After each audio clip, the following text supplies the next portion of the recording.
In these problems, we are multiplying unit fractions. That is a fraction that has a 1 on the top. That's what a unit fraction is. We're multiplying unit fractions by whole numbers.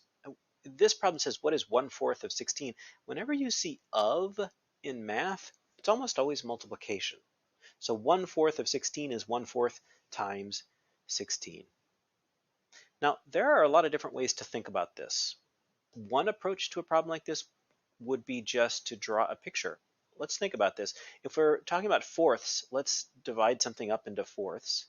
And if this whole thing is 16, and we're dividing it up equally, well, if we divide it in half, there'd be 8, and divide it in half again, that'd be 4. So there's 4 in each of those chunks.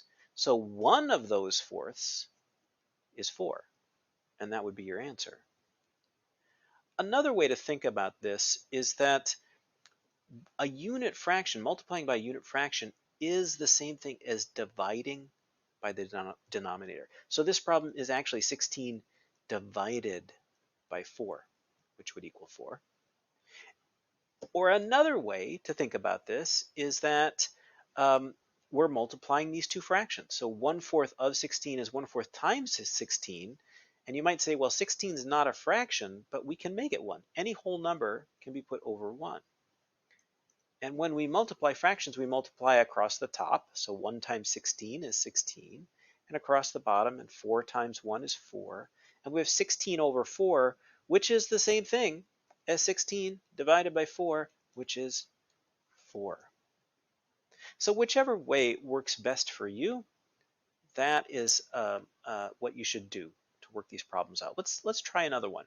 And maybe you should pause this and try it right now with whatever method works best for you and see if you get it right. This one says, what is 1/6 of 30? Now I know in my head we're going to divide by 6, but let's just do this one the multiplication method because that's what of means. 1/6 of 30 over 1. So 1 times 30 is 30. 6 times 1 is 6. That's 30 divided by 6 because every fraction is a division problem, and that equals 5. Did you get it right? I hope so. All right, so that's a little bit of work with multiplying unit fractions by whole numbers.